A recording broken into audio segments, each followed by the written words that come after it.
boyfriend ko at ang ate ko sa kwarto.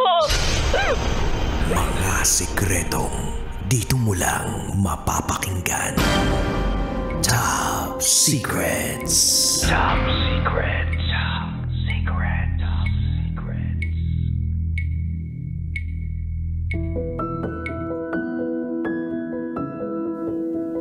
Hi Kabisyo, I'm back again. Kasama niyo pa rin si DJ Rakitera and welcome to the program Top Secrets. Kung saan pwede kayong makapagbahagi ng inyong pinakatatagong sikreto at tuluyan na nga bumitaw si Pinky. Kinuha na ng mga boardmates. At ngayon, meron na tayong panibagong Top Secret Sharer. I-welcome na natin siya. Good evening! Good evening po. Good evening. Pwede ba nating lakasan pa ang boses para mas marinig ka pa namin? Okay po, good evening. Anong pangalan? Sofia, Sofia, ilang taon ka na? 23, 23. Isang lupalop naman galing sa Sofia. taga Manila po. Manila. Alright. Di na ako magpapaligoy-ligoy pa. Sofia, 23 from Manila. Ano ang top secret mo? Isa po akong OJT and nagkaroon po ako ng relasyon sa manager po. Isa kang intern at nagkaroon ka ng relationship sa manager ng kumpanyang pinag-i-internshipan mo. Opo. As of now ba, intern ka pa rin? Hindi na po, umalis na po ako. Umalis ka na dahil tapos na yung internship mo or umalis ka dahil nagkarelasyon kayo? Umalis po kami parehas kasi po hindi na po namin kaya. Hindi nyo na kaya. Yes po, bali kasi may mutual feelings po kami sa isa't isa and dala ng mga tuksuhan, parang napunta po siya sa totohanan. And nung nahuli po ng management ng company, tinerminate po kami. Ilang years na siya sa company? 1 month po. And yung manager po is 1 year. Nung nalaman ng management na kayo ay may relasyon, anong naging reaction yung dalawa? Tinanggi po namin kasi hindi po nila pwedeng malaman dahil intern nga po ako na matatanggalan po ako ng internship. Inano po namin siya, dinanay po namin siya. Dinenay ninyo? Pinakinggan ba yung pag-deny ninyo doon sa inyong sinasabing relationship? Hindi po kasi po nakikita po daw po nila sa CCTV yung sweetness namin. So normally ba, ano bang galawan ninyo sa opisina? Lagi niya po akong dinadala ng pagkain. Bukod doon? Lagi po kaming kumakain sa labas tuwing lunch. Mhm. At inaabangan niya po ako kapag uwian ko po. Sinasabay ka ba niya? Opo, para makasama niya ako. Alright, honest question. May asawa at anak ba itong si manager? Yes po. Alam mo ba yun nung una? Alam ko po. Pero hiwalay daw po siya. Yun yung sabi ni manager. Opo, May anak sila. meron po. Naniwala ka na hiwalay sila? Opo, dahil yung babae po ay umalis na sa bansa. Bali yung manager nandito sa Pinas, yung asawa niya po nasa ibang bansa po. Yung anak nila nasaan? Nandito po sa Pilipinas. Kasama ni manager. Opo, Nakita mo na yung bata? hindi po. Paano nagsimula yung relationship ninyo ni manager? Nung unang araw po ng pagdating ko sa opisina, gusto na po pala ako ng manager. Bali, araw-araw po nagbibiroan kami na ngitian, ganun. Ang gwapo mo. Tapos lagi niya ako sinasabihan ng ganda ko, sexy ko. Hanggang yun pala, may pagtingin na pala siya sa akin na hindi niya naman po inaamin. Then, dumating po sa point na binibigay niya po ako ng pera na hindi ko tinatanggap, pero ayaw niya po na hindi ko tanggapin. Tapos, Wait lang. Etong pera na to, para saan daw to? allowance ko po. At magkano naman to pinag-uusapan natin? Nasa 1,000 po. 1K. Tuwing kailan naman to na binibigay ni manager? Hindi naman po siya araw-araw. Kumbaga, parang weekly niya ako nabigyan. Pamasahe mo, parang ganon. Opo. Alright. Was there a time na tinanggap mo yung pera na yon? Opo, kasi ayaw niya po na tanggihan ko. Hinuhulog niya po sa gamit ko. Sa damit ko. Ganun po. Oh, bakit sa damit mo? Sa Meron siyang access dun sa damit mo? Sa coat. Ganun. Okay. So sa coat mo, sure ka sa coat mo siya pinapasok, ha? And then, nung tinatanggap mo tong 1K na to dahil sa pagpupumilit ni manager, nagkakaroon ka na ba ng feeling sa kanya?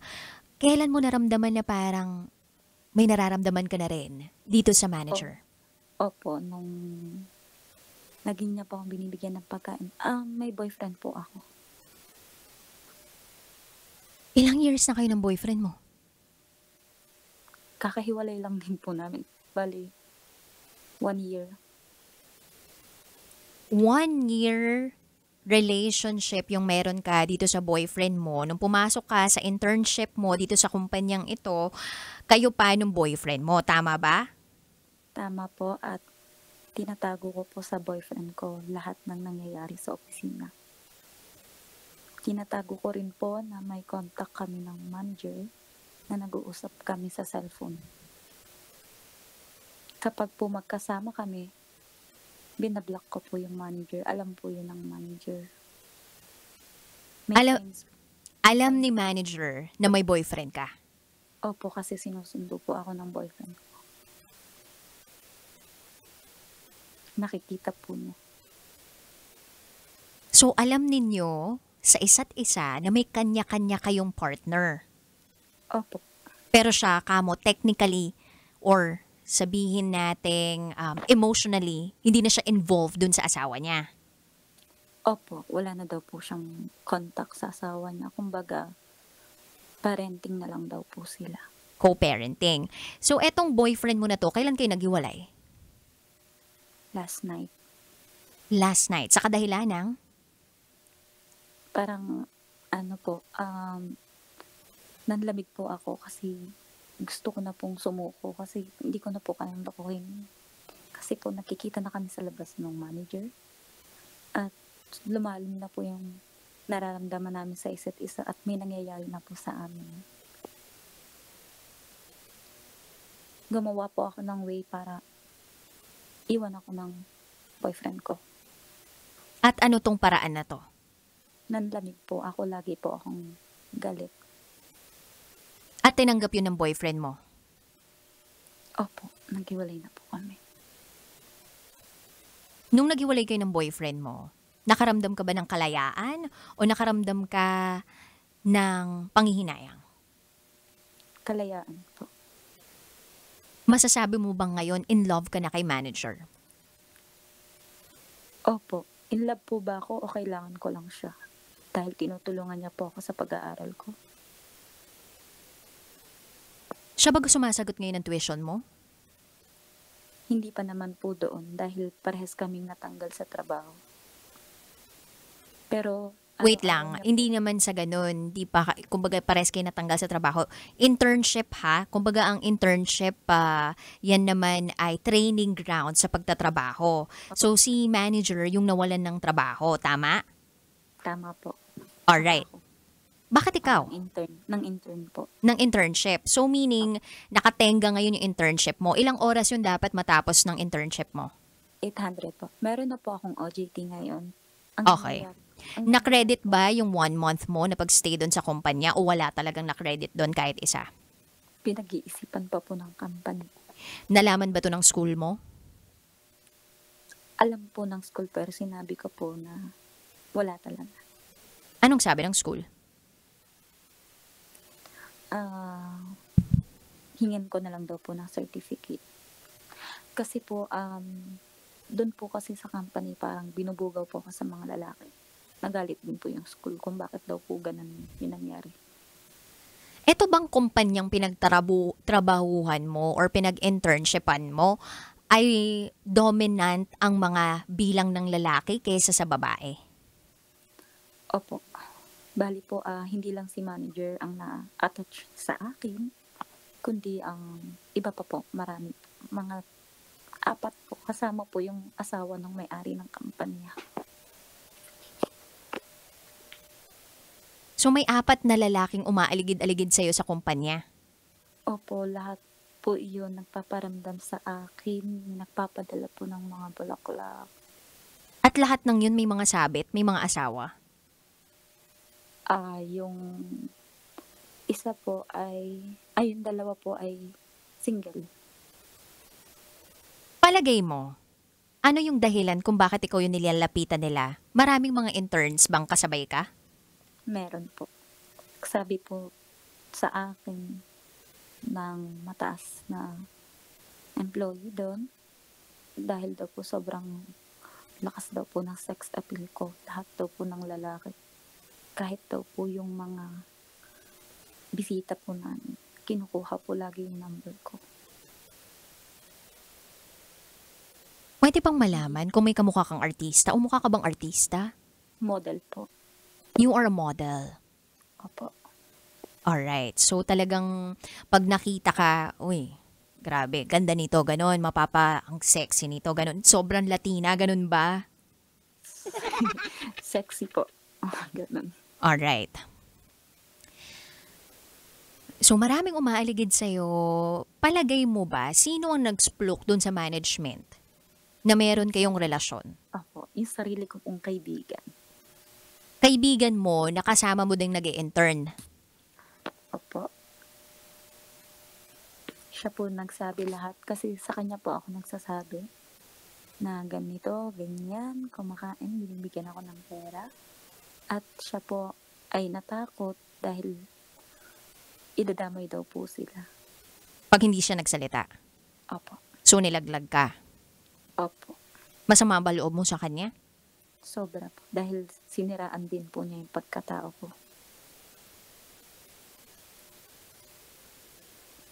Hindi mo ba naramdaman na parang may care siya sa'yo kaya niya ginawa yun? Meron pong ganon, pero mas nangibabaw po yung paninirang tao niya. Dahil po, naggawa po siya ng mga kwento tungkol sa akin na parang lumabas na malandi talaga ako. Kaya ganito po na maraming lalaki na maaligid. Alright. Which is hindi naman po. So sa assessment mo ba, hindi ka malandi? Hindi po ako malandi. Malakas lang po ang sex appeal ko. Sila ang lumalapit sa'yo? Opo. Actually, mataray po ako. Mhm. Pero mabait po ako. So, hindi ako ganun kadaling malapitan ng lumapit yung loob. Mhm. Kaya yung mga lalaki, lapit lang sila ng lapit, pero wala sila nakukuha sa akin. Kaya parang mas na-challenge sila kaya mas gusto ko nilang makuha. Yes po, bali po, nung may manager na po, yung isa pong employee, ay nagpaparamdam, yun nga po, ang Valentine's, nagpadala siya ng bulaklak, mga chocolate, tas nagselos po si manager. Hindi niya pa ako kinausap. Mhm. Alright, mag-fast forward na tayo ngayon ha. Kumbaga, ongoing yung relationship ninyong dalawa ni manager, tama? Opo, ngayon po kasi may bago akong intern. Aha. Sinusundo po niya ako, hinahatid niya ako. Mhm. siya po nagpo-provide ng mga pangangailangan ko. Katulad ng mga baon or Mhm. gamit. Kung gutom po ako, papakainin niya po ako. Alright. Question, sa family nyo ba, ikaw ang breadwinner? May breadwinner ba sa family ninyo? Or independent ka na ever since? Independent po ako. Alright. So, hindi mo kasama ang pamilya mo? Kasama po pero simula nung nag-aral po ako lang nagpaaral sa sarili ko. Rumaraket ka? Nagmamodel ka? Opo, yun po yung nag-aartista po kami. Nag-aartista ka din? Opo, You must be really pretty. hindi po. Anong hindi? Ang dami nga nagliligaw sa'yo eh. Ang dami nga umaaligid sa'yo eh. Ang dami na tuloy na ko-curious sa'yo kung anong itsura mo. Guys, maganda talaga siya. Maganda siya, Bella Padilla promise. po. Bella Padilla yung dating. Opo. Alright. So, anong plano mo? Yun na lang ang gusto kong tanungin sa'yo ngayon. Sobra po kasi akong nasaktan na nagawa ko yun sa boyfriend ko. Sobrang bait po kasi ng boyfriend ko. Pero dahil siguro mas kailangan ko ng may tutulong sa akin ngayon, hindi ko tinigilan yung relationship namin ng manager. Kaya mas iniwan ko na lang yung boyfriend ko. And ngayon, dahil nung may nangyari po sa amin yung first sex po namin, ramdam ko po na mahal ko siya. At simula nun, hindi na po ako nagpagalaw sa boyfriend ko. Nanlamig na po ako. Hanggang nasundan pa na may nangyari ulit sa amin ng manager. Hindi ka ba natatakot? Natatakot po ako kasi may asawa. Hindi ko talaga alam ang totoong buhay niya. At sinasabi niya na nahuli ko po kasi siya na kinukuha niya yung mga information ko. Tatakot ako na baka obsessed na siya sa akin. Pero hindi ko siya kayang bitawan. Hindi mo siya kayang bitawan kasi naibibigay niya yung kailangan mo. Opo. Pero sabi mo, mahal na mahal mo rin siya. Opo, hindi ko. Ganun po. Matanda na po siya. Ilan taon na ba itong pinag-uusapan nating manager? 55 po. And you are 23. Yes po. 55. Nakakatayo pa ba yun? Charot, winarot. Masarap pa po. Ano? Masarap pa po. Talaga? Mm-mm. Magaling? Ako po, magaling. Ay, ikaw yung magaling. Opo, nasasarapan siya. Okay, hindi ba... Kaya ayaw niya na rin akong bitawan. Ah, okay. Nagagalingan siya sa'yo, kaya ayaw ka bitawan. Pero siya, compared dun sa lahat ng mga naging karelasyon mo, Masarap din po. hindi ka natatakot na makabuo kayo? Nagkakondom po kami. Sure ka ba? Nagpipils din po ako kahit ganun. Eto ha, matanong lang kita, Sofia ha. Eto bang sitwasyon mo ngayon, nangyari na sa'yo to dati? Opo, may nakadate na po ako dating matanda.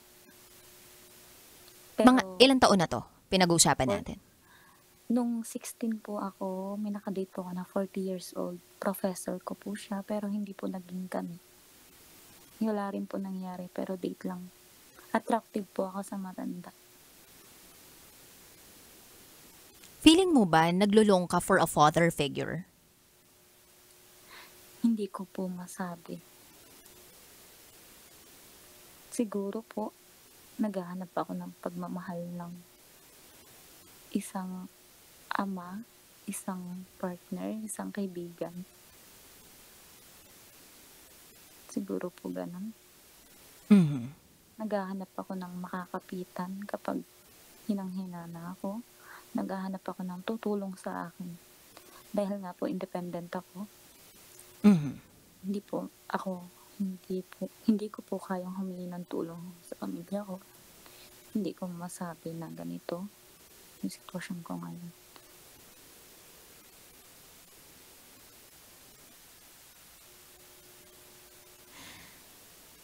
Nasa anong year level ka na? Graduating po. Graduating ka na. Kapag dumating yung pagkakataon, nag-graduate ka na at magkaroon ka na ng magandang trabaho, palagay mo ba, magsistay ka pa din dito kay manager? Nagplano po ako na pag-graduate ko, sasama po ako sa kanya. Sasama ka sa kanya, so meaning magsasama na kayo sa isang bahay? Opo. Naipakilala ka na ba niya sa pamilya niya? Hindi po, pero ang sabi niya, alam daw po ng pamilya niya. Naniniwala ka naman doon? Hindi ko po masabi. Kasi baka ang sabi ay sabi-sabi lamang. Ano bang hinahanap mo sa isang lalaki? Na pwede mong mapangasawa? Yung kaya po akong buhayin. Yung masipag. Masasabi mo bang hinahanap mo parang sugar daddy? Hindi naman po. Kasi mostly sa mga naging boyfriend ko, ako po yung gumagastos palagi. Ngayon ko naramdaman na ganito pala parang matrato ng princess treatment, ganon. Ganito pala pag ginagastosan ka ng lalaki. Yung binibigay lahat ng gusto mo, lahat ng cravings mo. At tinutulungan pa ako makaahon. Alright, if that's what you think, what is best for you, so be it. Pero, sis, Sofia, sorry na, overtime na tayo dito. Gusto ko lang magpasalamat sa pagbahagi mo ng top secret mo na ito. Medyo mahirap pa ang sitwasyon mo, ang lagay mo. Meron ba sa mga kapamilya mo, mga kaibigan mo na nakakaalam ng ganitong klaseng sitwasyon mo? Wala po ngayon dahil wala na po ang pinagkatiwalaan. Alright, and thank you for the trust. Pwede po humingi ng advice kung itutuloy ko po o hindi. Ay, walang advice giving portion dito, sis. De, charot lang with harot. Alam mo kung ako sa'yo, bata ka pa, marami pang mangyayari sa buhay mo. Kung ako lang yung tatanungin mo, kung ako lang yung pagdedesisyonin mo, kung ako yung nasa kalagayan mo, well, gagamitin ko talaga yung ganda ko para marami yung pera ko. Oo, kumbaga, hello, ganda lang, diba? Pero, alam ko kung anong boundaries ko. So, pwede ako mag-artista, pwede ako rumakit, pwede akong mag-model, pwede ako mag-commercial. Pero, poprotektahan ko yung sarili ko. Hindi ko ibibigay yung sarili ko sa taong alam kong mali para sa akin. Kapag alam kong may partner, may asawa, X, dadaan ko pa din sa tamang proseso. Kung kikilatis ako ng lalaki, okay, makikipag-date ako. Pero sisiguraduhin ko na walang sabit. Gagamitin ko yung ganda ko sa ganung paraan. Kung sexy ako, oo, mag-aartista ako. Gagamitin ko yung ibinigay ng Panginoon sa akin para kumita ako ng pera sa magandang paraan, sa tamang paraan. Maraming paraan para kumita ng pera. Na hindi kinakailangan na magkaroon ng utang na loob sa ibang tao. Na hindi kinakailangan ng ibang lalaki o pamilyadong lalaki na magbibigay ng allowance na merong, sabihin na nating, sukle. Alam mo naman yun eh. Okay po. Maganda ka. Ako na nagsasabi sa'yo, maganda ka, sexy ka, at alam kong matalinong tao ka. May future ka sa pag-aartista, let me tell you this. So, protektahan mo yung sarili mo as much as possible. Kasi darating yung panahon, baka ubus na wasak ka na. So, bago pa mawasak yung ikaw, agapan mo na. Yung akala mo, nagmamahal ka, akala mo, nakakaganda to sa buhay mo, pero baka hindi. Kasi ang nangyayari, nauubos ka. Nahihirapan po. Nahihirapan Ako, ka. kung paano ako patitigilin. Kasi Yeah, obsessed na po siya sa akin. exactly. Baka po kasi mamaya, isa ako na lang ako. O, di ba natatakot ka pa ng ganyan? At natatakot din ako para sa buhay mo, Sofia. So, kung meron kang mapagkakatiwalaan na kaibigan na pwede mo pang mapagsabihan ng kinalalagyan mo, yung alam man lang kung saan ka napupunta, yung tipong napag-a-updatean mo kung sakaling magkikita kayo nitong taong to, kapag naramdaman mo, may gut feel ka na parang na-obsess na sa yung taong to, na alam mong mahal mo pero napapaisip ka bakit parang nagiging possessive na to sa akin ha. Baka mamaya hindi ako makalaya ng tuluyan, baka parang nahihigpitan na ako ng sobra, nasasakal na ako. So, kailangan meron kang security, meron kang maramdamang ganun ha. Nahuli ko po kasi pinicturean niya po yung mga government ID ko po. Pati yung information ng pamilya ko. Ayan. Tapos So, po, Mm. nung nag-emote siya na parang malungkot siya, natigil na to, pinabantayan daw po niya ako sa mga kagrupo niya. Oh my. Ito ba ay miyembro ng isang organisasyon? Opo.